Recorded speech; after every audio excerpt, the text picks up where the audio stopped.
No. Okay, over to you.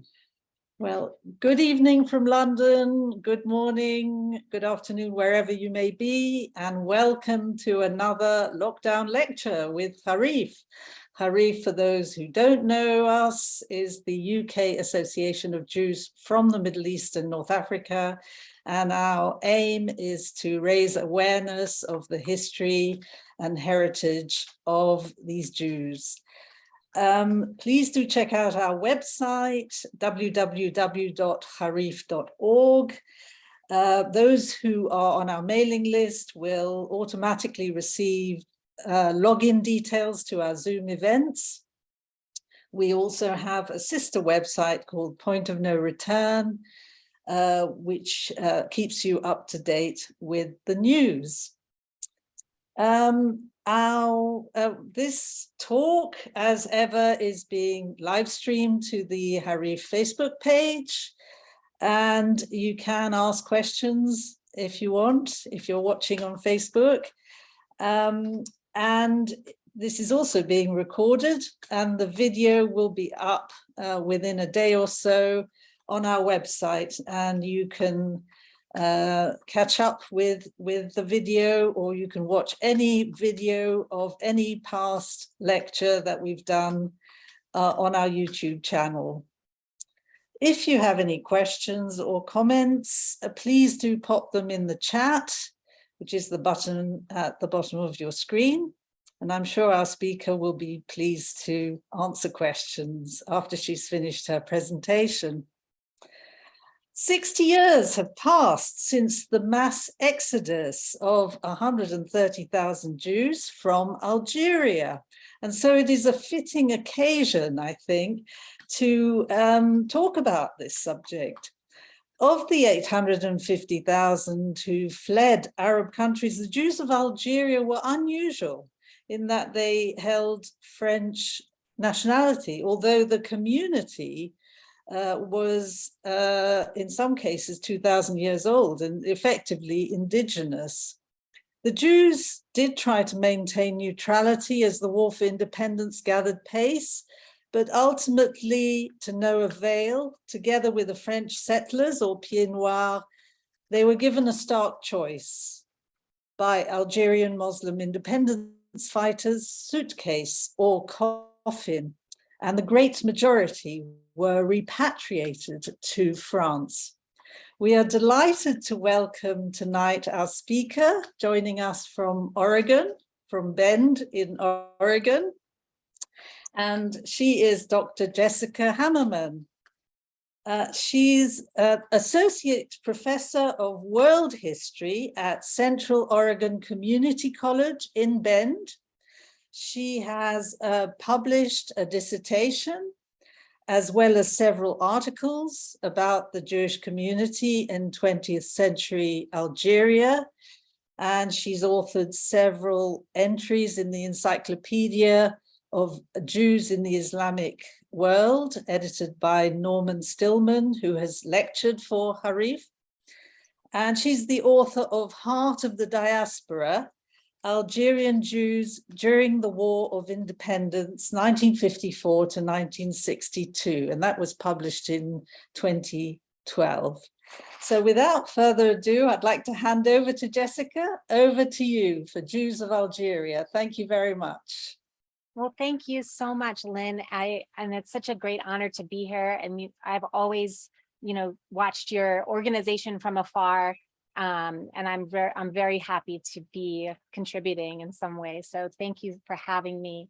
And I just want to say that my style as a professor, especially on these Zoom calls, is very, I really appreciate dialogue, and I might ask some questions. And if a question comes up while I'm in the middle of talking, I have no problem answering it. So I'll try to keep track with the chat.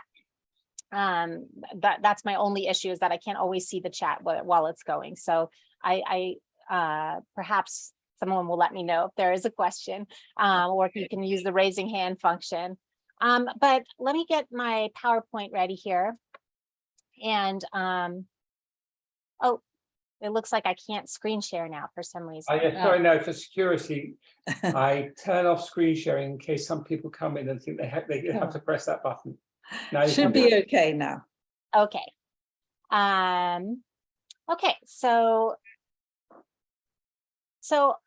I called my title, my dissertation, The Heart of the Diaspora, because I feel like the story of the Jews in Algeria bring out such, so much drama about what was happening throughout the history of the diaspora, and such a richness. And so many of the issues are so polarized and extreme there. Let me see here, move to the, and so I'm sure we all know where Algeria is on the map. I'm having some trouble getting, oh, here we go. So this is what is today, my Google Maps search of Algeria will look like. But of course, as with most stories throughout the Middle East and Africa, today's borders in Algeria were developed by European conquerors. And then not just that, but the whole history of calling this region Algeria, this region and a nation of Algeria, reflects the bias of history in general. History as a field developed in the 19th century as a way to tell stories about the long development of where people belonged nationally. And it's quite problematic for Jews throughout the diaspora. It has been. The story of nationalism really excluded Jews in a lot of cases. But so all of these histories have this European bias, which now has extended to our current time. And we were just talking about this before you all joined us, but in the American Academy, at least, we're starting to undo these very national strident deadline or borders and boundaries. And so what's interesting and how that reflects what we're going to talk about today is that I began my research into Jewish Algeria through France. And so I started off, and it was very squarely in a European history department, and most of my dissertation advisors were European. A lot of my classes were about French history.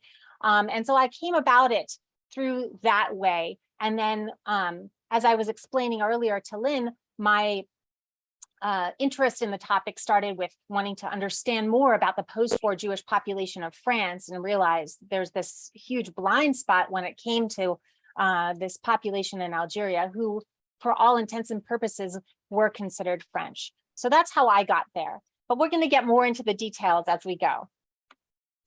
I give an overview timeline here to sort of show the period that we're interested in and what we're going to be looking at.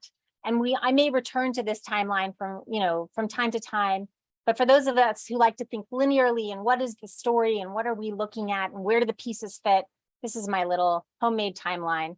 Of course, it's not to scale. So I want to tell you something kind of exciting that happened on a personal level and in terms of research.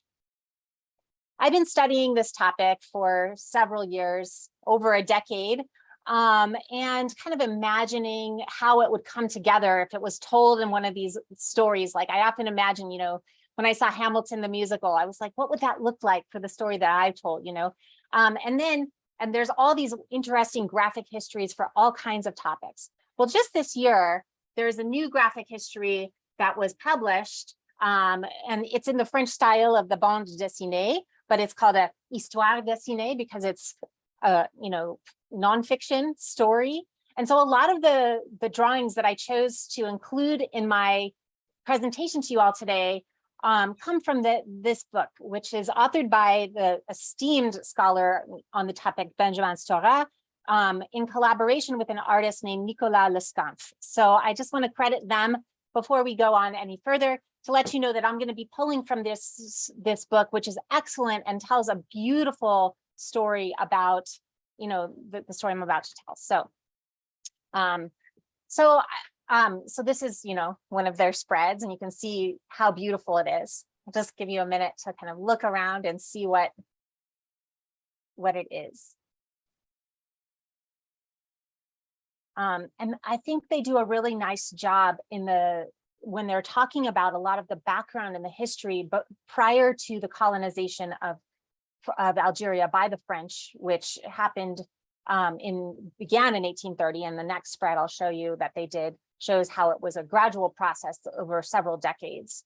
But at the time, Jewish communities in Algeria had several roots. Some were truly indigenous, having come from some of the original Israelite tribes, and then mixed in with the Berber populations that preceded even the Arab conquest in the 700s. And there's a very famous story about a Berber queen who was thought to be Jewish, who resisted the conquest.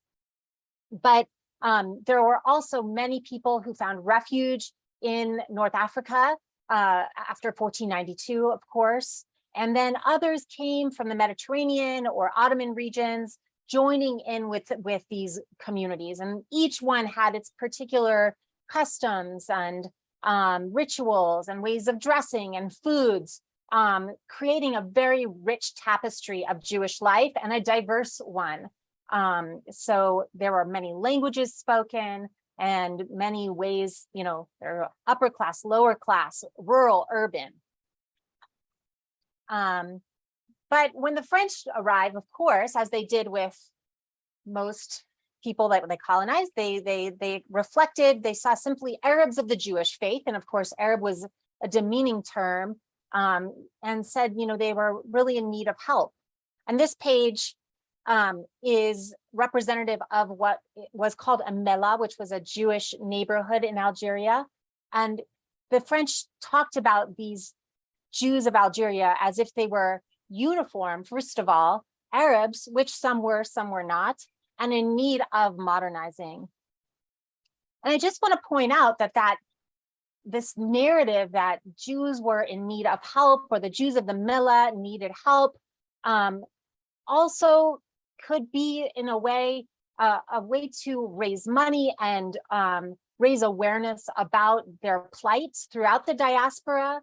And so this photograph is snapped by the World Jewish Congress in 1948, trying to, in Morocco, so a neighboring nation, but trying to say, these people need our help.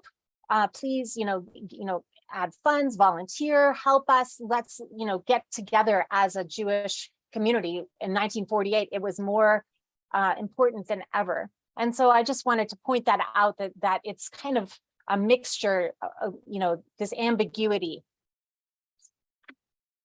So when we get to the French conquest itself, another beautiful spread by Nicolas Lescamp, you can see that the original colonization was in the city of what's now Algiers in 1830, and then Oran, and then moving on to, throughout.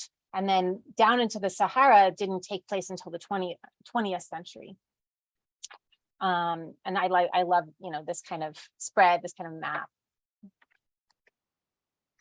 But at the same time, within the nation of France, there were a lot of different political changes. And eventually the Third Republic came in, came into its own, making France into a republic that, still holds a huge legacy today in France. And maybe the French people in the audience could think about whether that's true, or they may or may not disagree. But the Cremieux Decree, Cremieux was the president of the Alliance Israélite Universelle, the founding president of that organization, whose goal was to unify and uplift Jews of the whole world, and creating schools all throughout the Ottoman Empire. And I'm sure many of you, if you're familiar at all with that, which most of you are, with the story of Jews from Islamic lands, his name, you've heard his name. In Algeria, though, he decided he wasn't going to just build schools. Instead, he was going to help enfranchise the Algerian Jews to get citizenship. And I pulled this quote from his decree that was written in October 24th, 1870, without consulting too many local Jews from Algeria who'd be affected by this statute. But it says, and I'll just read what I've written here. Indigenous Israelites from the Algerian departments, meaning the regions that were incorporated by France into the French colony of Algeria, are now declared French citizens. Their actual status and their personal status will be regulated by French law. And I want you to hold in your mind this bolded, italicized personal status and think about it for a moment, because this idea, concept had a lot of weight and kind of a long legacy. So the myth behind this was that the Jews were going to give up something. They were giving away their personal status, which had an ambiguous meaning, right? You know, that the rabbis be in charge of legal matters, and schools, and, you know, marriage laws and other kinds of rituals. And the idea behind this myth was that no, the Muslim majority population would not be sacrificing this personal status in the same way. Therefore, they could retain this personal status, which gave them, in this myth, right, a sense of autonomy and independence faced with the French government. But, and this is again from our book, right, in a sense, this year 1870, although it had the best of intentions for Algeria's Jews, ended up separating the Jews from their Muslim, who they called their Muslim brothers, right? And you see this dramatic image of scissors just dividing the Jew on the left and the Muslim on the right, and divorcing these two populations, the beginning of the end of those two.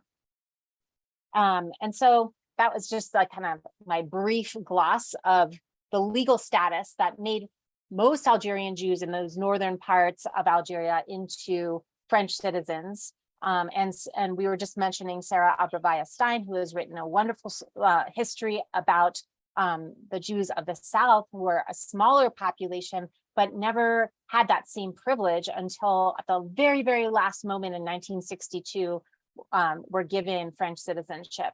And she writes in depth about the way that they were, the way the police and everybody sort of monitored their status and made sure that they stayed kind of at this reduced level.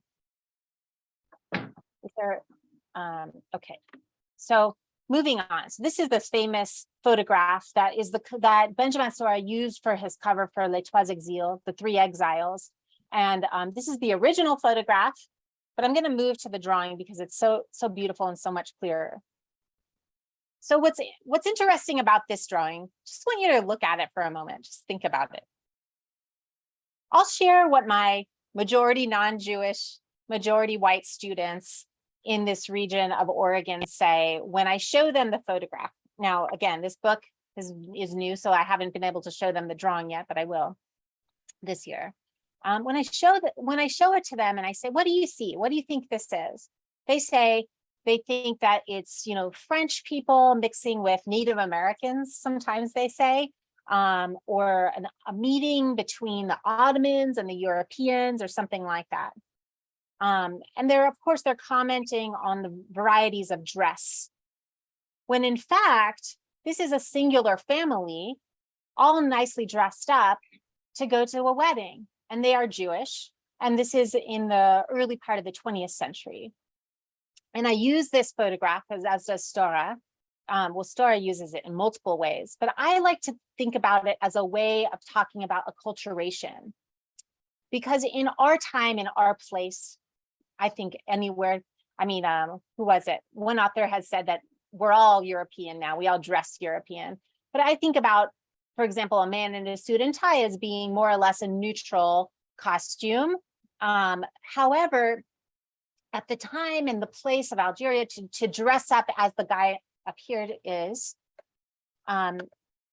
was a fashion statement to say that they are following the French European fashions. And you can almost see the generational move. But in fact, this man, and this man are all brothers from the same mom and dad. Here's their mama, here's their daddy. and then this is his fiance, right? And so they're all from the same family, and there is no true conflict there in terms of what they're wearing. Is there a question? I see some notifications on the chat. I just can't. Yeah, there was a question about, two questions actually. Do we have any idea of the number or percentage of Jews who already had French nationality before the Cremieux Decree? Because the questioner, Jean-Pierre Benghazi, says his grandfather told him that his family was French long before the decree. So that's one question. The other one is from Hélène Trink. She said she thought Muslims too were offered the Cremieux Decree, but they refused it because it was not compatible with their religious law, with Sharia law, the personal law. And do you have any information about that? Yes, so both of those are true. The first question, I don't know exactly, how many Jews had citizenship before the Cremieux Decree, but most people who lived in those correct, those areas that were considered to be French département were considered to be French nationality, but citizenship was another privilege that was given to them. So that's a kind of a nuance for us today, but in colonial times, very, very crucial divide between the privileges associated with citizenship, such as education, pensions and, taxes and other things that went along with citizenship versus having Muslim or French nationality. And then, yes, there were some Muslims that turned it down. And actually, what's interesting, there were a lot of outspoken rabbis and more religious Jews who wanted to reject the Cremieux Decree, but were not given that choice, or who thought nothing of it. So that's also interesting. So at the time, the personal status, it's quite loaded. It's saying a lot, just that term personal status, and it had quite a long legacy that would last until the very end. And so it was kind of this error that was baked into the very beginning of what Algeria would become. So I hope that answers questions.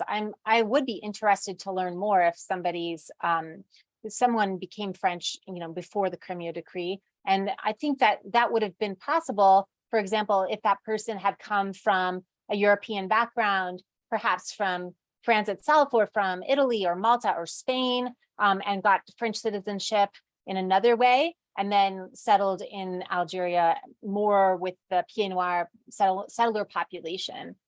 So that's an interesting thing to think about. Thanks for your questions.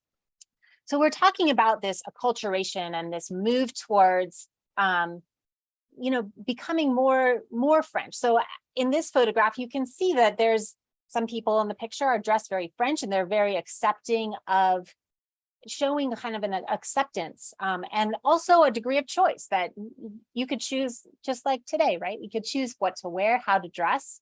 And some of the clothes express more affinity towards European styles, and some of the clothes unashamedly are quite traditional.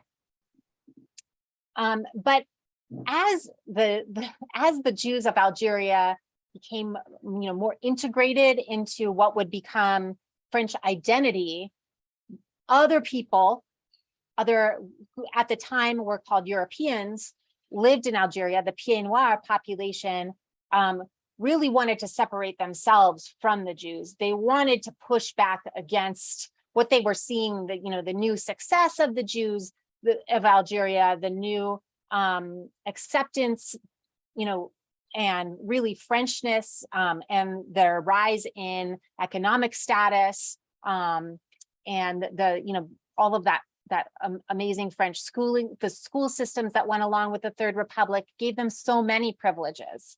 So there were many, many Europeans who wanted to move against it.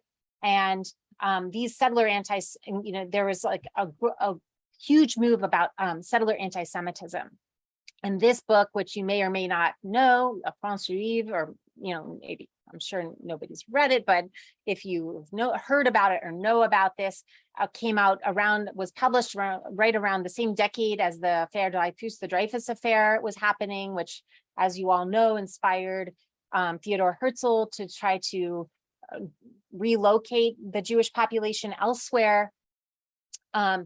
This guy, Drumont, was there in Algeria. That's where he lived. And he served as kind of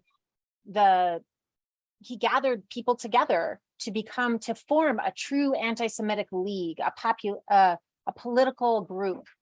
And so they had, you can see from this drawing, conspiratorial idea about Jews, that they're hiding something. The more the Jews became integrated into the European population, the more they appeared to be French for all intents and purposes. They ate French food, mixed with, young people mixed together, shared, nightclubs and parties and restaurants and whatnot. The more this group wanted to push them away and differentiate themselves from them. So as we know, the tropes of anti-Semitism are often conspiratorial. And it was picked up in the mainstream press. The mayor of Algiers was extremely anti-Semitic, and that was Drumont himself. And it was violent. There were anti-Jewish riots across Algeria, right around, around grain, around wine, around other issues, and really taking that propaganda that was emanating throughout Europe about Dreyfus and importing it, and at the same time and using it for their own to their own ends. I already mentioned that it was political and imported. And really their goal was to reverse that one law they said that made Jews French, the Cremieux Decree. Okay, this was the goal of the anti-Semitic movement. Questions? So there was one comment actually from Nicole Cohen-Haddad. She says there were a few hundred French Jews before 1870. The Jews and Muslims became French subjects in 1830, and the Jews became French that's French citizens, presumably, with the Cremieux Decree, without choice not to become French. Mm-hmm. And that's certainly what I understood, that the Cremieux Decree was imposed on the Jews. Absolutely. Yes. For electoral reasons, because Cremieux wanted the votes, wanted Jewish votes. Yes, but he also, I think that we also have to credit him as wanting the best for the Jews of the diaspora. That was, after all, his life's work. And so if you go to the Museum of Art and History of Judaism in Paris, there's that big portrait of Cremieux, and there's lots of studies about him. He's a very interesting person, extremely secular, but really had that modernizing, colonizing mindset, which at the time was quite progressive, even though it was exclusionary. And so it's quite interesting to think about. He really he saw the modern way as the best way, and really wanted people to, rise above and to help Jews up from. But yeah, it is important, and I don't know if I emphasized that clearly enough, that the Cremieux Decree was imposed, that it was not optional for those who lived in that area. But nonetheless, right, if we go back to our picture from before, people accepted, and in the next generation, subsequent generations, appreciated their status as French citizens. So I'm gonna move forward here. Okay, so on October 11th, 1940, the Algerian Jews were actually among the very first victims of Vichy France. And this is a newspaper found in the archives from, you can see there, Friday, October 11th, 1940. And it says, at last, they abrogated it, meaning at last, the Jews lost their citizenship. And this was one of the anti-Semitic newspapers. And you can see it's a weekly. newspaper. And there, it's a celebratory on behalf of the anti-Semitic, portion of the population. And finally, vers le règlement de la question juive. Finally, everything's going to be fair again. We've course corrected from that Cremieux Decree law. But the people who were living in 1940 are quite different from those on whom the Cremieux Decree was imposed in 1870. This was extremely upsetting and very sudden. And you can see how the emphasis on that singular law of the Cremieux Decree from the beginning was risky, dangerous, and problematic. Just inside that newspaper, you can see a cartoon like this. And I like this cartoon, and I've translated it for you below. So Maksub, now we too will have our own status. And if you look at it closely, right, it's hard to say who's who. Who are these two guys? Well, it's clear from the context. One is Muslim, right? One is Jewish. But they look the same. They're both kind of charactered in a unflattering way. The Jewish guy, I think, is the one with his he was angry, right? And so he's talking to his Muslim friend. Friend, now we have our own status too. We have our personal status too. By this time in the mid 20th century, it was clear that French citizenship was a privilege. It was something that helped people. There were a lot of, it's another topic, but many Muslim activists who were looking for either, equality in the way of citizenship or independence. But many of them wanted, citizenship for the entire Muslim population as well. And so it had changed a lot by that point. But this cartoon is interesting too, because again, the anti-Semitic author of this cartoon wants to remind us that this personal status issue is something that, wants to remind us that the Muslims chose it, and then that the Jews never belong to be French anyways, because they fall under this other category of human being, that they are not as, entitled to that same kind of privilege as a true, Catholic French person. And after it was, there are lots of studies. One of the things that I've written about is the school system, which we're not going to be talking about today, but, there were quotas in the Jewish schools and whatnot. And then here is an interesting archive from World War I veterans. And I had to, in the interest of time, I had to skip over World War I, but so many Algerian French Jews enlisted in that war. So many lives were lost. So many people were injured and hurt, so, young men. And so this is a list of veterans from that First World War. And you can see in the French that the government is rejecting. They say, but we are good, pétainistes, we are French nationalists. We want to, I want to show you, I fought for this republic, which was turning into something besides a republic. But and again, these names, you see the word reject over and over and over on this list. In 1941, a year after the Cremieux Decree was just reversed in one move. And then here's an illustration from the book of an identity card and what it looks like. And you see the word Juif indigène, indigenous Jew, still with the French nationality, but indigenous. Question? Well, I think it's more a comment from Nicole again. Jews were in total shock, adults and children. Adults lost their jobs, children were thrown out of school, even primary school, without advance warning. So, yeah, an absolute shock. Would you agree there, Jessica? Mm-hmm, absolutely, yes. It's also quite impressive. There's some new studies out, and articles you can look up about Operation Torch, which was a move to kind of help the French liberating forces into Algeria. It was really led by Jewish men who were resistance. And here's Here's a picture of some people in the resistance. This was, although this was in France, but there was a Jewish resistance.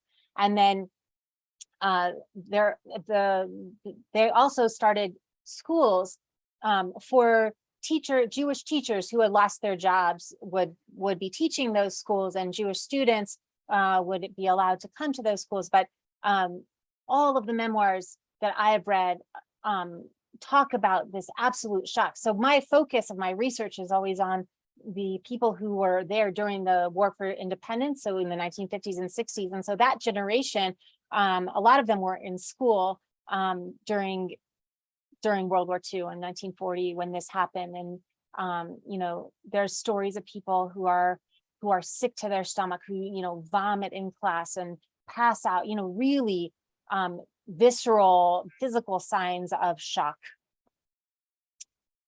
So this photograph shows, and I want to focus on this guy right here, who I was lucky enough to meet. His name was Jacques Lazarus, and he was actually Ashkenaz French, but so he was born in Alsace, but he was really key to the Jewish resistance. And then eventually he became a true leader of the Jewish Algerian population.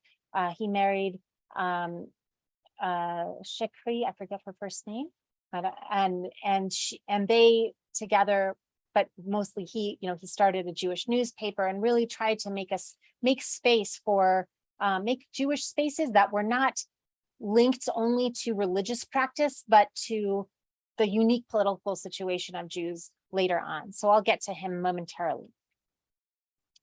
So at the very end of World War II, the Jews got their citizenship back in another strange reversal of the Cremieux Decree. So they made the Cremieux Decree still in force. That's how they phrased it, which is also interesting. So they're still leaning very heavily on this 1870 law, which was actually which was a decree, right? And it's risky. So after the liberation and all of that in 1943, there was eventually this moment where, okay, they will receive, the Cremieux Decree is still in force. And those of you who are interested in the writings of Hannah Arendt will be intrigued to know that she wrote an article about this Jewish Algerian population, and she wrote it around 1942, while they still didn't have their citizenship back again. And she kind of hypothesized that they never would, and really was pointing out the injustice of it, which it's a quite interesting read. It's in English, and I can share I think after our talk, I'll share to the Harif audience of Facebook, the Facebook page, I'll share a bunch of resources that if you're interested in reading more of it, that's a good one to look at. Sure. So I know that we are short on time, so I want to get to what happened in the Algerian War. And for my students, I use, this kind of familiar American language, and divide the war into 3 phases from the perspective of the Jewish population.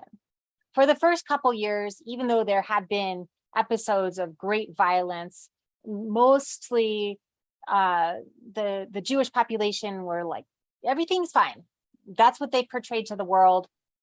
They talked about how Algerian Jewish populations are thriving, that it's calm. There's a quote, calm and visible harmony reign in Algeria. And again, I sense from a lot of those early writings when in the everything is cool period, some nervousness because think about how recently they had just, the Shoah was really only 10 years earlier. They had just lost the citizenship. So it was very in recent memory. So they want to just talk, stay calm, stay cool. And again, I think that's when we get to phase 2, and the majority population, the representatives on behalf of the population are neutral when faced with confrontation. Are you Algerian or are you French? We're neutral, right? They have to protect themselves, their livelihoods, their families, and that's how they do it.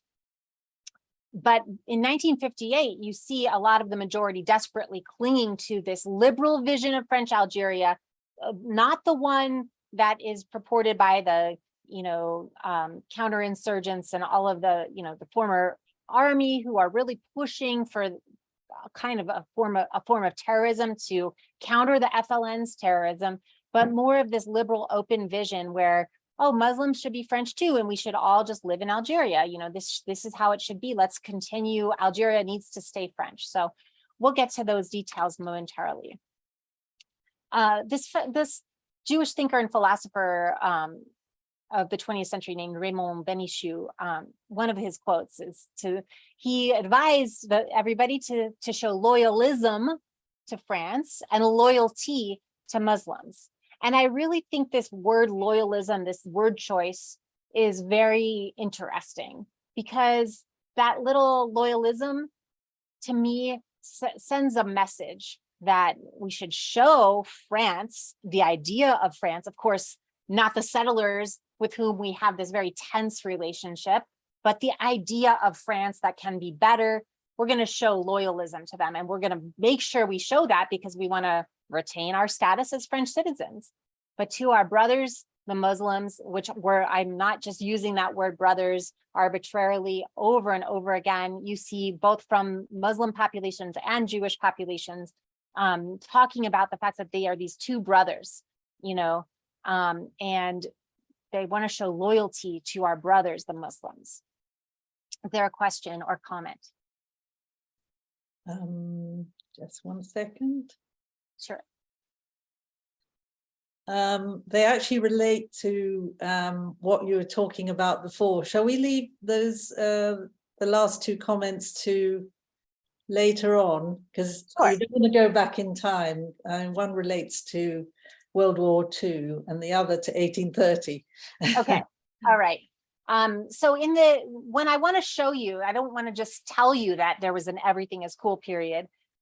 Here you have the Grand Rabbin, the Grand Rabbi of France, Jacob Kaplan at the time, setting the first stone for a new Jewish school and a new Jewish rabbinical school that would be built in Algiers.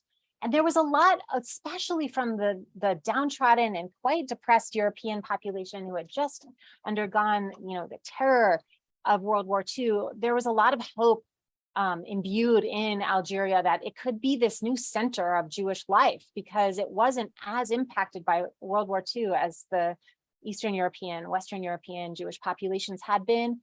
And so here you see him in 1955, right? Technically in the Algerian War, laying the first stone for this future school that would also become Algeria's very first rabbinical school. A lot of hope from the French population, there. So it's kind of a big deal for the Grand Rabbi to travel down to Algiers, and he did. So I just want to show you that there is optimism and hope that the Algerian Jewish population would continue to live and thrive in the region. And yet, as the war kind of heated up, and it was clear that a number of Muslim political, people really wanted separation from France and independence.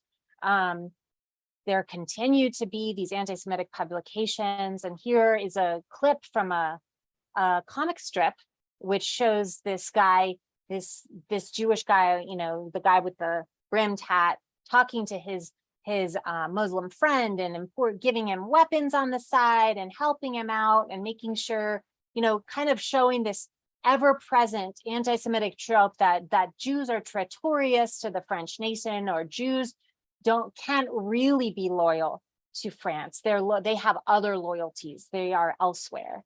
And of course, if you know anything about the Algerian War, if you've seen some of the films about it, the most famous one, the Battle of Algiers, there are some other more recent ones, you know that there was a network of French non-Muslim people who were helping Muslims toward independence, helping enfranchise the Muslim population. There were a number of teachers, high school teachers and elementary school teachers that did their early internships in Algeria from France. And when they saw the state in which these Muslim children were living, there's one really, really telling memoir where she talked about, I don't want to teach them, math and writing. I want to get them shoes. Like, let's start with the most Basics. fundamental. And so, while it's true, it wasn't exclusively Jewish, and the Jewish population, you'll see, didn't want to represent one singular position in terms of the war. I don't have the year for this one, but in 1950, early 1956, the French army starts getting suspicious about many, institutions throughout Algeria, but they barge in. So there's an article in Jacques Lazarous's paper about how they barge into the synagogue, and they go into the president's office, into his desk, his chest, his cash register, various armoires, the library of the Cultural Commission. And they're going through everything: the children's nursery, the Grand Rabbi's office, the rabbinical court, the local youth lounges, the wine cave, and so on, looking for signs of conspiracy. And this reminded the observers, the people who went through this, that how recent the Holocaust was, and how recent Jews had been, overthrown by the state, overwhelmed, and have been subject to these violent moves over and over again. And so this is their mental space in these early years. On the one hand, building new schools; on the other hand, fears of a resurgence of the Vichy regime or something like it. And so cautious, right? There's not really one way to turn. Here's an archival graph of the attacks, and it goes up to 1961. I don't know how easy it is to see. And so they start counting in 1955, and you can see the peak. And this is not just on the Jewish population, but over the entirety of the population. And you see that the peak of the most attacks, and what they call our attacks, are bomb explosions, like murders of civilians, doctors, nurses, people sitting in French cafes, in airports, nightclubs, we'll see later. And that kind of peaks in 1957. And there's that really precipitous drop is after the Battle of Algiers, when the French army sent hundreds of thousands of new, people to station various areas, and really their job was to monitor Algeria and create an atmosphere of fear for everybody there. But publicly, the kinds of propaganda put out by the state was not, hey, we're sending 100, 200,000 soldiers to monitor everyday life. The propaganda was like this: a nice white French lady kind of leading this downtrodden population towards betterment. And it says, France's destiny hinges on Algeria. Somebody might have a better translation for me. Okay, but I really want to get to this part, which is, to me, the watershed moment of the war, when the Muslim activists for the FLN, who was the official political organ for the independence of Algeria, appeal to the Jews, and they ask them straight up to join the struggle. One of the things they talk about is the use of torture by these new French army that are everywhere, omnipresent in Algeria, that there's torture happening. You can read about, actually, a Jewish man, a Jewish communist, Henri Alleg, has the most famous account of torture. But the Christian clergy, they say, condemned the torture. Where are the Jewish leaders? Come on, speak out, be one of us. And then they go on. Let's hope that Algerian Jews will follow in large numbers, those others who have responded to our generous patrie, giving their friendship to the revolution and proudly proclaiming their Algerian nationality. They really want Jews to join in the struggle openly. And so we'll see what the Jews say in response. One other thing about this courting of the Jews, they wrote to the wrong people, kind of. They wrote to the rabbi, and the rabbi doesn't especially in the French context, but the rabbi doesn't want to get involved in political stuff in this situation. And this is where Jacques Lazarus is so important, because he had this Jewish newspaper and was a tireless advocate on behalf of the Algerian Jews as a people, leaving kind of the religious practices aside. And so here's another quote, and there was a direct letter to them. And here, you can see Aban Ramdan on the left writing to Rabbi Eisenbach, the Grand Rabbi of Algeria, on the right. He starts, for the Jews, the moment of choice and grand decisions has arrived. Since their most tender childhood, the French had instilled them with this rubbish patriotism and respect of imperial grandeur, etc., etc. In this letter, it is so important. And one of my ideas for today's event was to share with you the letter and go through it paragraph by paragraph and just kind of talk about the context of each one. But then I thought it would be more interesting to sort of tell the story in its whole and take little quotes from it. But I did translate it into English, and so I have it. Again, I will share later. So the Jewish community responded, and it took a few months to really decide what to do. And among the archives that I studied were our edited archives of what to write, how to write it, what exactly should we call ourselves, who should sign the letter, etc.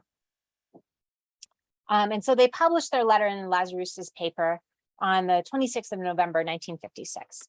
And just so you know, here's Lazarus, a little older than in the Resistance World War II picture. And now he's there at the World Jewish Congress talking about his true fears for Algeria at the time, which interestingly are more about white fascism than they are about, the movement of independence. And they are very weary that there will be this resurgence of Pétain, who was, the pseudo dictator during World War II.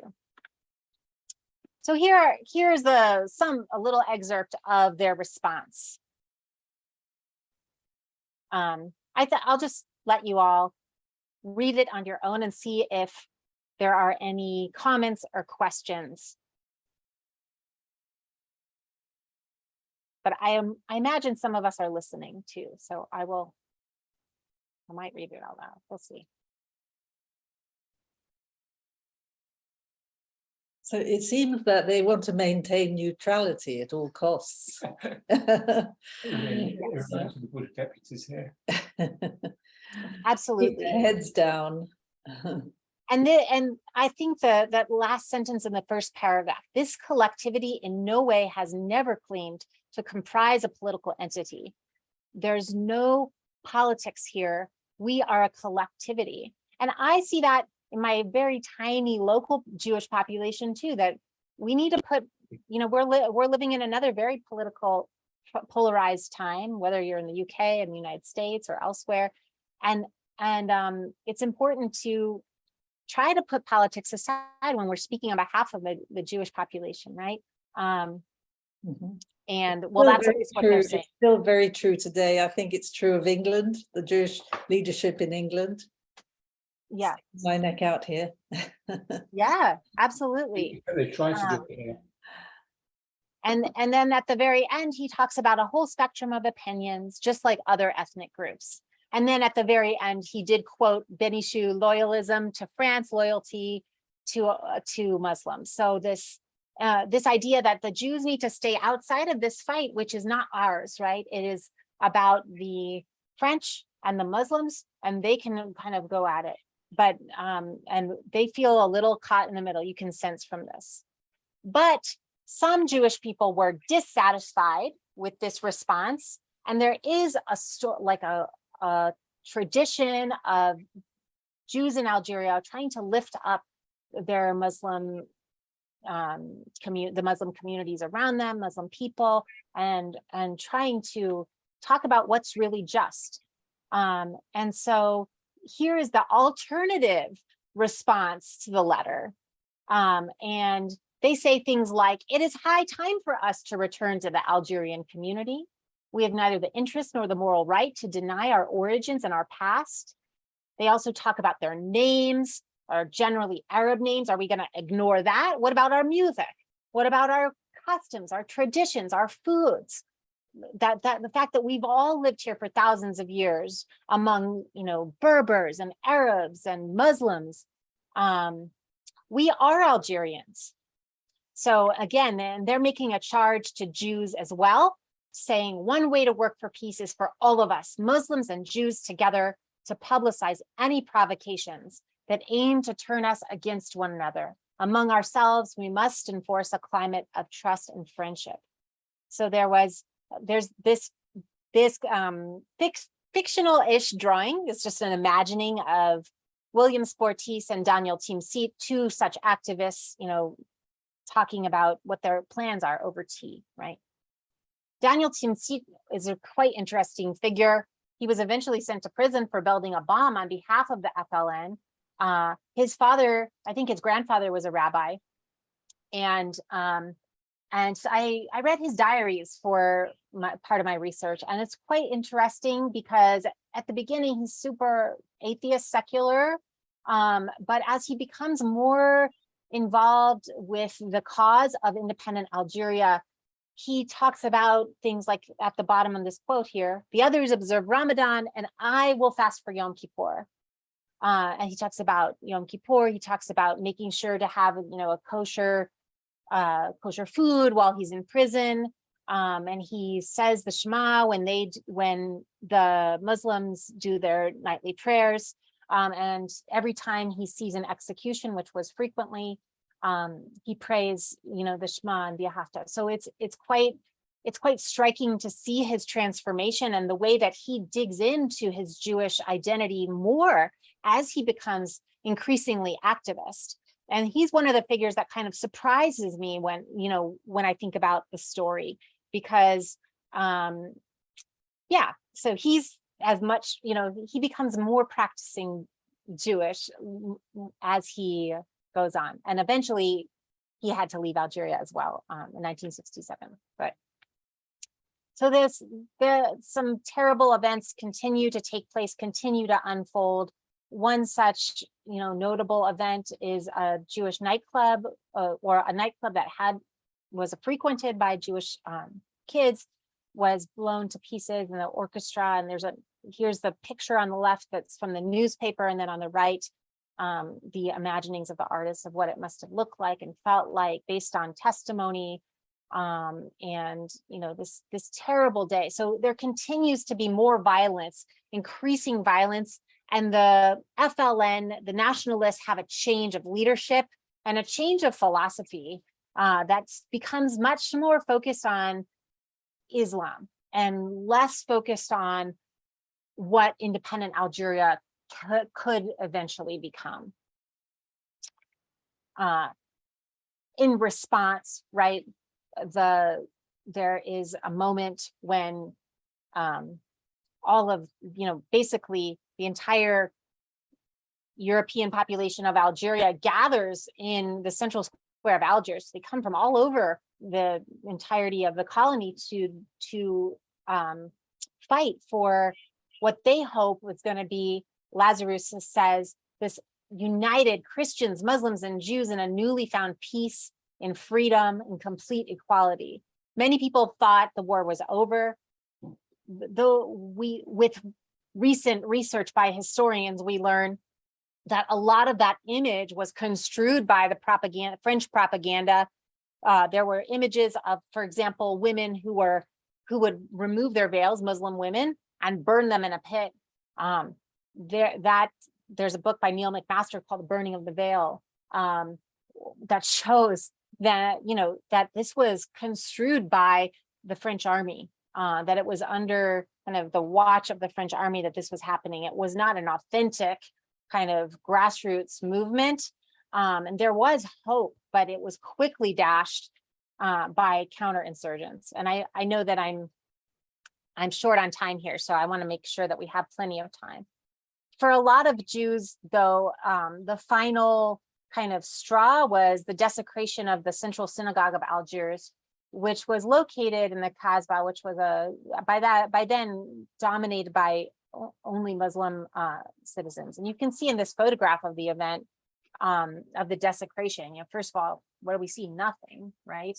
but you can see the graffiti says Vive la République Algérienne. And then here's a picture imagined by the author and artist of attackers tearing up the Torah, which is quite dramatic image. And there was a lot of discussion in the archives about what to do with the Sidurim and the Torah after such an event, and they held a funeral for those objects. Fortunately, nobody was there in the synagogue at the time. Are there questions? A couple of comments, actually. One was from Joe Pollack, who said that the position of the Jewish leadership was reminiscent, sorry, not of the sympathetic, Jews sympathetic to the Muslim independence struggle, the Algerian independence struggle, was reminiscent of the position of the Jews in the apartheid years in South Africa. Even though there were many left-leaning Jews who became activists in the ANC liberation movement. So yes, I mean, Jews are by instinct tend to be quite liberal and in favor of civil rights and that sort of thing. And Samish says the idea of the inability to speak in the name of the Jewish community is a very telling one. It decries the impossibility to have a common political voice, regardless of the shared ritualistic and halachic as well as social identity. The present state of politics in Medinat Yisrael tells it all. Yeah. Yes. Sure you'd agree absolutely. with that. Yes, and I really appreciate all the connections that are being made between this story and other stories, because I see those as well. And witnesses at the time were comparing what was going on in South Africa to what was going on in Algeria as well. Talking about uplifting, the populations and using the word apartheid to describe what was happening in Algeria as well. Right. And one last question from Pierre-Jean Benghazi. Is there a trace of generational difference in the attitude between older Jews, the older generation, and the younger one? Is it closer to the Europeans? I think, well, in the story of Daniel Timsit, it was definitely his struggle was to uplift, Muslims around him, and while his family was much more concerned with staying secure. So I think safety, as happens all the time. We're going through this in this community in Oregon right now about how do you keep the Jewish community safe from the shootings and whatnot, while we're still, and still have a community. And so I think that struggle is real. But yes, sometimes it was generational, with the older generation still having a lot of hope for French Algeria, but sometimes it was ideological or, based on life experience and what they saw. So again, the FLN continues to court the Jews even after the destruction of the synagogue. And then they get a little, they're less courting and much more stark, as you can see here. This is not a matter, of you choosing between France and Algeria, but of returning again to citizens of your own true country. One way to work for peace is all of us together to publicize provocations that aim to turn us against one another. So as Lynn was mentioning earlier, this divide and rule strategy from the colonizing powers, they were very self-aware of that and wanted to try to, defeat it in whatever way they could. But sometimes systemic pressure and anti-Semitism is, too much. And so again, even in this book, Stora alludes to the fact that this Muslim anti-Semitism was imported from Europe, right? It came from the European settlers and if anything, the Muslims and the settlers could agree on one thing, that, in some of both populations, not all of everybody, but they could agree that, that the Jews were a problem. And so you can see, all of the paradoxes they had. And then a lot of times the move of this giant Jewish population to France is alluded to as an exodus. And I like very much these frames of the book. You know, you see the mother waking up her son or her kids in the middle of the night, 3 a.m. And then they've got their suitcases packed, and then they have a superstition of pouring out some water in the hope of some hypothetical return someday. And I think that after generations and generations in Algeria, and I'm sure this might be familiar with other, Islamic lands, they hoped that they would come back after the violence calmed down a bit. But so the mama is waking her kids up, and then they all, kissed the mezuzah, and then they each just had clothes on their back and 2 suitcases, and they had to leave discreetly, and then they did. And so here is the Algerian side of the terminal, and they went along with, all of the pieds noirs who also were leaving. And so they had to kind of, I'd say, become pieds noirs for the first time. This pieds noir population that had been so, violent really to Jewish people became more, they had to kind of become one with them. And, just for this logistical side at the very least. And so there they are on the ship. The Evian Accords granted independence. And what's unique in this case about the Jewish population, again, is that the Evian Accords said that everybody, first of all, could take 3 years to decide which nationality they could become, pieds noirs included. But really that was focused more on the Jews. Do you want to be Algerian? Do you want to be French? All we're asking is that you choose one or the other. You can't have both. If I ever get back to this topic again, I've already started some research on it, this idea of returning, that people did go back to see, well, for emotional reasons, to see the graves of their parents and grandparents and their loved ones in the Jewish cemetery, which was destroyed, on and off. And then, or they would go back to manage their businesses, their real estate, to see friends. And increasingly, as the 1960s went on, they felt more and more removed from what had been before, that it was becoming a foreign country. And here they are in Marseille on the other side of the Mediterranean, waiting to see what would happen. And the French government, with the help of Lazarus and a lot of other advocates on behalf of the Jews, really made sure that there was plenty of, that there were resources, and entire cities and towns, emerged in France that had never had Jewish populations before. The government, gave people stipends to make sure that they were settled and they could, begin new businesses and take off again.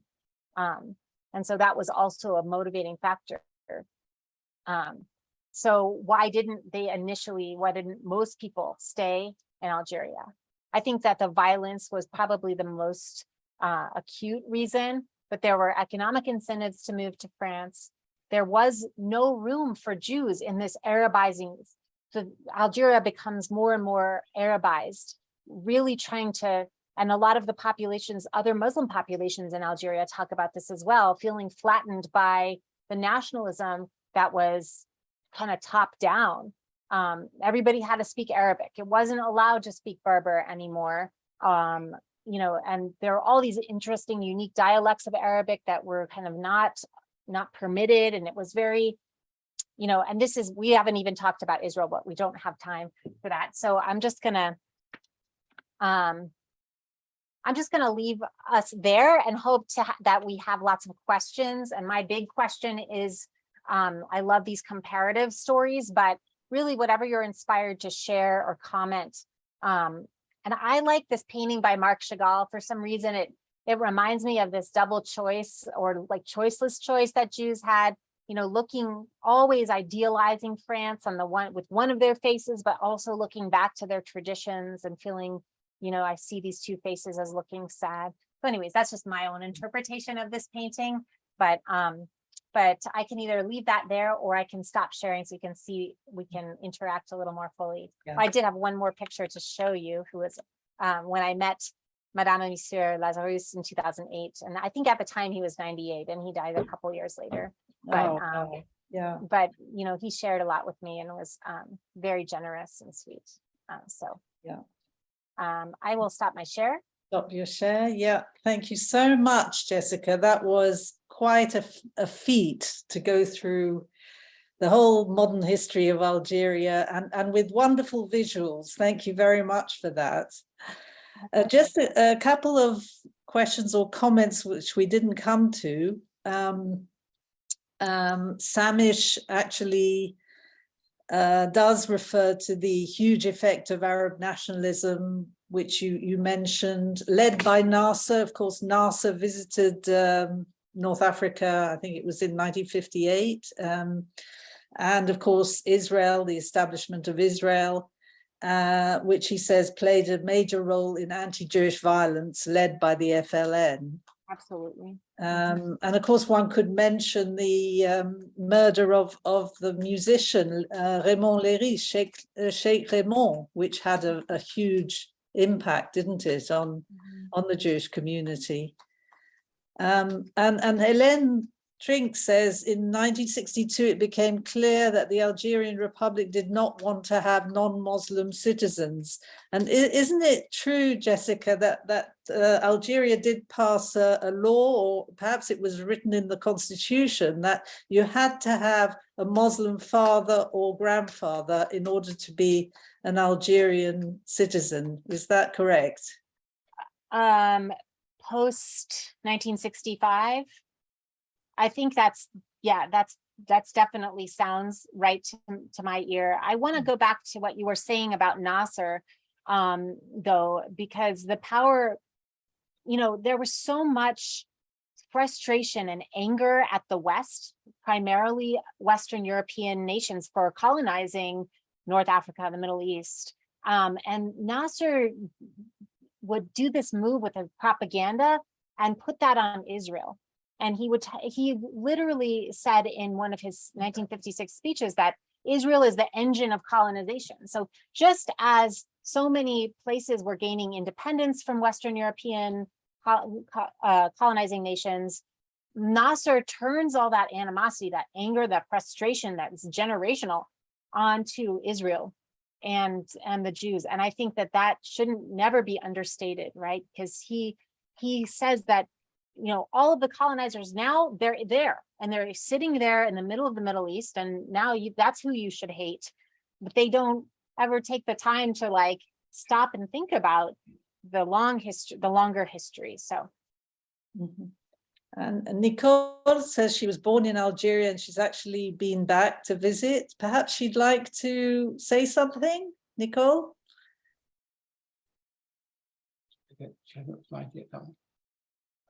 Microphone. Oh, okay. Thank you for opening the microphone. I don't know. I'm just, let me see. I'm going to get my. Can we see your picture? Yeah. That's what I'm getting. Hi, Nicole. Okay.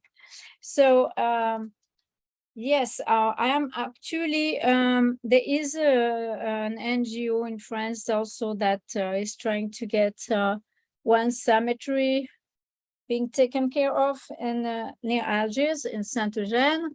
So they started doing some work. And in fact, the President Macron, when he went to Algeria, went to that cemetery and things were already starting getting a little better.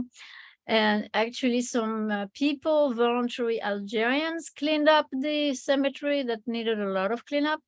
And they were like, I don't remember how many, but it was good to see people, you know, voluntary Algerian people do that. And one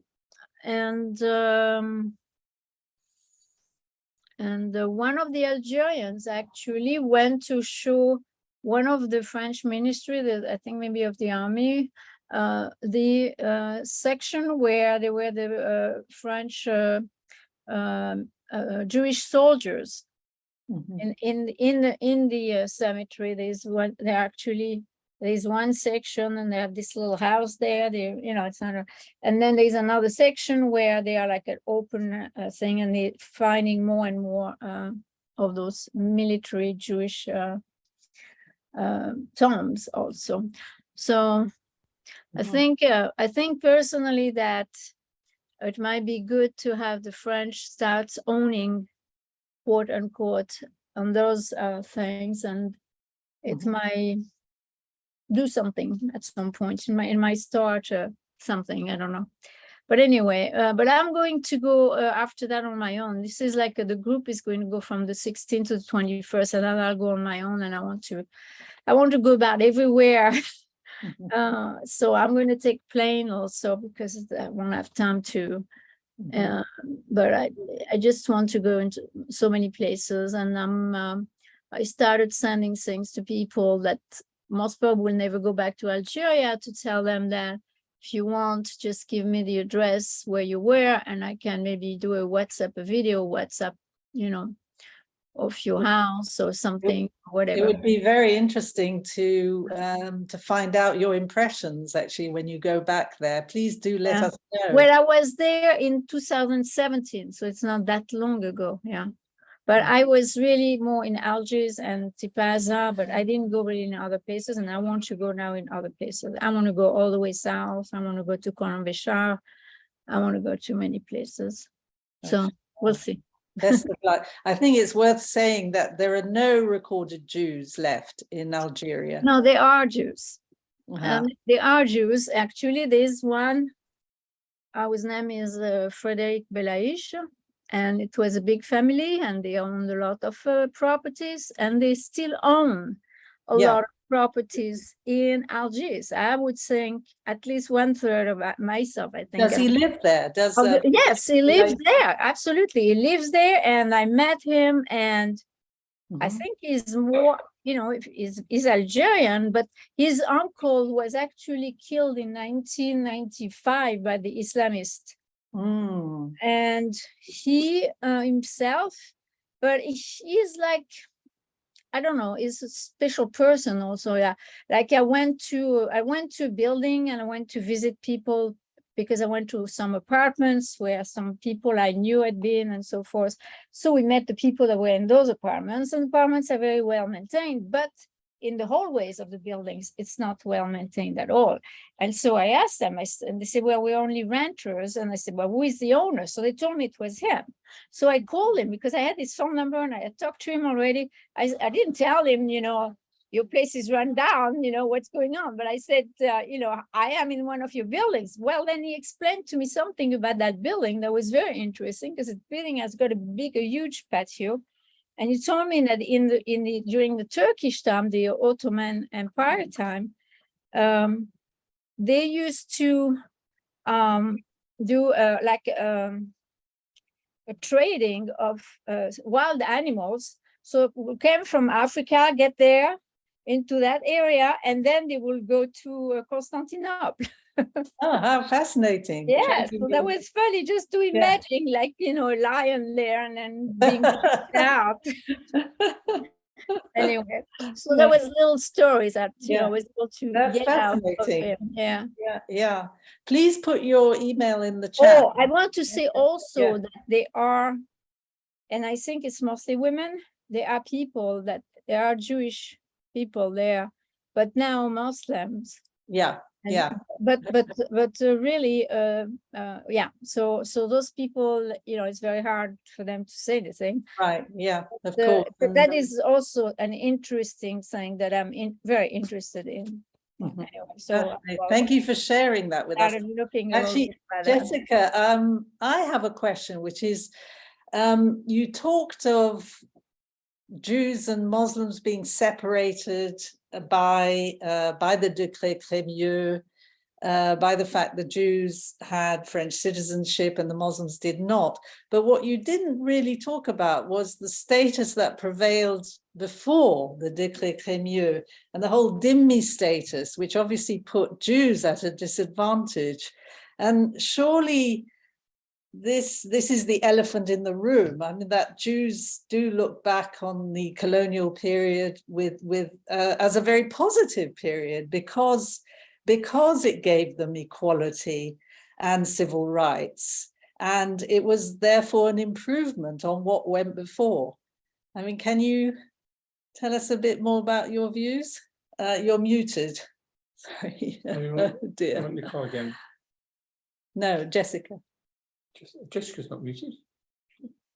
Apparently. How did you mute yourself? I didn't mute you. Hello? Sorry, I always like Okay. when someone else is talking, I always do that on Zoom. I'm sorry. Okay. Thank you, Nicole, for sharing all of those details. That was really fascinating. So the before, yeah, the before is mixed, right? Because some Jews in Algeria in the Ottoman period were thriving, and there were some that were kind of excluded. So it wasn't exactly like what we think of as Morocco. And I encourage you to look at Joshua Schreier's work. His book, I didn't say his name directly, but his book is called The Arabs of the Jewish Faith.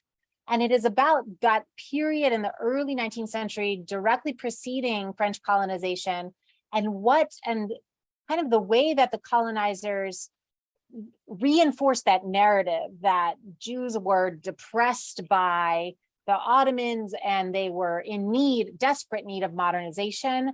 And he really, and he also has an article on the topic, but it's like during the Napoleonic period, I think. But some of what he writes about too is the violence with which the French kind of intruded on these intimate spaces in Jewish schools and trying to litigate marriage in a different way, and all these kind of rituals that were seen as familial, private, intimate, and trying to get involved in those is what I think really troubled him the most. So that's not my direct area of research, but I did learn from him as well as Sarah Stein that there's lots of constructing the idea of the dhimmi as something, 100% negative, and also not taking into account, overemphasizing the impoverished communities and not also giving a fair enough credit to the communities that had a lot of wealth. And the initial colonization of Algeria had to do with these two very wealthy Jewish brothers. There was some kind of slight, and then the slap and all of that stuff, which is the work of some of my colleagues who I can recommend as well. All right. Yeah. It's interesting because I think if you compare with other communities, I think, certainly my community from Iraq, they think of colonization as actually a golden age. And it was a time when the Jews actually thrived and they dominated trade and banking and the arts. And I'm sure that was also true probably of a narrow class in Algeria, which did very well. But it was probably not so true of, if you were poor or if you were living out in the countryside, or if you didn't have access to wealth and resources. Absolutely. I mean, French citizenship was a golden ticket, for everybody. And sometimes when there would be activists like Daniel Timsit, or those who were trying to reminisce and romanticize the time period before the French of Muslim and Jewish brotherhood, their parents like to remind them, you wouldn't be, because he was a doctor, he had received a medical school education, you wouldn't be where you are today without the French, and a lot of the even non-Jewish activists who became really strident communists and wanted to stay and support independent Algeria, the irony of being a secular communist in a place that was evolving into an Islamist nation is quite striking. There's one story, now I can't remember his name, but a very famous cartoonist wanted to stay in Algeria to stay. And then by the time, 1967, he didn't like that when he went to a cafe, couldn't have a drink, he couldn't interact with women. He felt, really, he said, this isn't for me anymore. And there are lots of stories like that of communists, secular communists who wanted to stay, including those of Jewish background, who really wanted to stay in Algeria to fight and continue to build something new with all this optimism. And I think that if there is a lesson, I hate to give like historical lessons, but if there is a lesson to any of this, nationalism functioned as a form of erasure, and it erased all of this beautiful, Jewish Muslim traditions, when the French came in, and then when there was Islamic and Algerian nationalism, then it also re-erased this Berber past, this Jewish past, and we have to fight to tell these stories now. So absolutely, yeah. Well, we did have an event with Jean-Pierre Liédot. I don't know if any of you remember, back in February, I think it was, he made a film about, actually about Israel, because he was born in Algeria, lived there till the 1990s. He's a filmmaker. His mother was Jewish. His father was Spanish, I think, and of communist background. And he tells the story of how he was gradually excluded by the Islamists. It took years for him to get Algerian nationality. It's a fascinating story. But nationalism is the enemy of difference, isn't it, in so many ways? Yeah. There's a question from Nigel Grizzard about the Algerian Jews who left en masse to France, but was Israel ever considered an option for any of them at that time? Well, I could perhaps say yes. I think about 14,000 Jews did end up in Israel, didn't they? Yeah, and there were some interesting stories in the archives too about even in the late 1950s, still when there was plenty of war, people trying to go to Israel and failing for economic reasons and other reasons, and then returning to Algeria afterwards. And so there's a lot of interesting attempts at immigration that ultimately didn't succeed right away, but perhaps after a little bit of time, they were able to make their way to Israel. Right, and certainly now the next generation is there are about 80,000 Jews who've made Aliyah recently, I think, from France, and a good proportion must be originally from Algeria. Absolutely, and the interesting thing about the people, at that time too, is that they are unapologetically French, and that's what I kept seeing over and over. They wouldn't call themselves Algerian. They were French. I am French. When I interviewed some individuals in the 2008, 2007, when I was in Aix-en-Provence and other places, this one guy said, yeah, I was a child in Algeria. I went through adolescence in Algeria. I remember everything. It was just like this. And we're sitting there by that, that big fountain in Aix-en-Provence, and there's an ice cream shop and kids playing. And I was like, it was just like this, except not for everybody. So I think I think it's interesting that everything is cool, everything is fine here, but sometimes we don't see it, including today when it doesn't affect us directly, and so even in our own societies, our own locations, and I'm sure that you all hear many things about the United States, that we can just say, oh yeah, everything is okay here. Until it ceases to be okay. Right. It's like a coping mechanism. And I think that Marian Kaplan's work about German Jews who didn't leave right away after Hitler came to power, that stayed and built their businesses and had their families, is also an interesting study in the same phenomenon, right? Yeah. Okay. Well, I think we've been through the questions. It's probably time to wrap up because we've been at it for about an hour and a half. And what do you think, Jessica? Yeah, I'm here. I can answer any other questions, but I just, it's been such a pleasure to interact with people from such interesting backgrounds and with so much to share as well. So I think Holly is raising a hand. Yeah, yes, I know, Holly. Well, what right. we'll do is we'll open it up to everyone. Yeah, I did so- ask Holly what she... I think what I'll do is just end the formal proceedings, and thank you so much, Jessica, for a wonderful presentation. Thank you all for joining us and for your questions and comments. And I hope to see you at our next event, which will be in 2 weeks' time, when we go to the middle of the Atlantic and learn about the community in the Azores, which will be absolutely fascinating.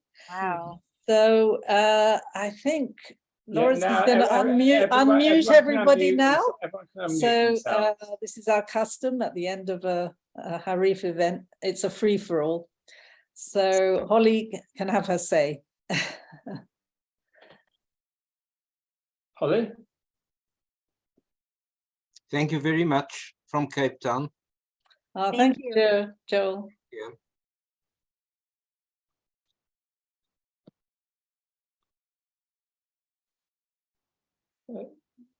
Thank you, Sylvia. Thank you, everyone. Hi, Ellis.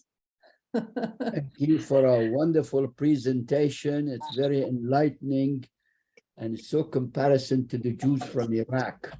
And there's a lot of, how the nationalism erase the equality, because some Jews they were communists in Baghdad, and they thought themselves that they are Iraqis, and they didn't want to do anything with Israel, with Zionism, and they found themselves they are totally wrong. When it comes to nationalism, they are Jews, they are not nationals. Yeah, absolutely. Yeah, in the end, they all had to leave. That's right. Thank you so much. It was wonderful. No, thank you. Joe. Holly, it's your big chance. Come on. Yeah. I've got your... Holly, I can just about see a glimpse of your globe there, Holly. Where? Hi, Lynn. The hand Hi raised. there. Hi. You want to see Algeria, and on my map, it's still, and it's on my map, it's still to France. I don't know any different. Oh gosh, I don't know. We've got what was it? A bit of the Soviet Union, I think. Africa. Well, Oh no, I don't we can see Africa. know how to focus it. No, I got it on Algeria. Okay, well done. Got it on Algeria, French West Africa. Excellent. And In my house, I don't know any better. That's the way it's been since I'm 6. Thank you, Lynn. Thank you, Lawrence. Thank you, Jessica. Appreciate this talk very, very much. You have East Germany on your map. Thank you, Holly. I got everything on my map. Listen, England hasn't moved. Why should I get a new globe, right? We've got a new prime minister. Australia's still in the same place. Yeah. France is still in the same place. Why get a new globe? When I go to the store, I'm like, look at all the colors on the globe, because I don't see, I'm seeing all the new countries, but this is it. This is Algeria for me. And it says to France. Okay. To France. Now, Jessica, Lovely. I'd like to ask one question. When is your Right there, to France. When is your cookbook going to come out, and where will people be able to get it from? Geez, that's a good question. I've been trying with Nebraska and other places, but I don't know. I'm holding back on it at this moment. But I was like revisiting my manuscript for this, to prepare, and I was like, I think this would be a great thing to share. So, yes. As of now, it's still a dissertation, but there's a couple of articles I've written. One about the way that the memory of Cremieux was instrumentalized by the Jewish population at various times throughout the war. So at one moment they might say we're Jewish because of Cremieux, and that makes us Jewish. And another time, and to really celebrate the heroism and secularism of Cremieux. And then later in the war to say, leave Cremieux at the door. I'm French because my dad is French, my mom is French, my grandparents were French, and that's why I'm French. And so it's interesting to think about those changes as well. Mhm. No, well, I'll volunteer Lynn to do a review. Oh gosh. With pleasure, Jessica. But we were at the Reading Library yesterday, and we saw a different version of was it? La of France Juive, Juive. yeah. And that just Oh. showed as a spider's web with a spider. Oh my God. Wow. Crazy, crazy. Yeah, I think the one I showed was the illustrated edition. It's That's interesting. This is the right. 10th edition, so you don't know how many he produced. But Right. it shows the Jew as a spider spinning out his web. Yeah, It's horrible. quite sinister, more sinister than the one you had. And it shows how widespread the you know, how many people must have read this and you know, been susceptible to it. It reminds me of a lot of the conspiracies today that are online about whatever. Yeah, it's coming back. Yeah, Vaccine back. and all of that stuff. Absolutely. Ah, dear. Thank you, Claire. Okay. Yeah, So- and we can share my my email because some people are wanting to get in touch. So Sure. I'm happy to share my contact. The email is usually the best way to reach me. If you put it in the chat, it's probably Yes, the easiest yeah, thing. if you put it in the chat, yeah, thank you. Yeah, I'll just give my And Nicole, if you'd like to put your email in the chat, if anyone wants to get in touch about your forthcoming trip, or Or you know, if you don't we want to can send put it you in widely, touch, if you or send your email to or info@Harif, send it to me at info@Harif, and then if anyone wants to get in touch with you, I can. we will send you their pass it on. details, and you can decide if you want to contact them. Yeah. sounds good. I'm on your mailing list now, right? Oh, you are. You have been for about for a few years. Oh, good, very good. Yes. Yeah. No, very happy to have you there. A few more things in the chat. Okay, so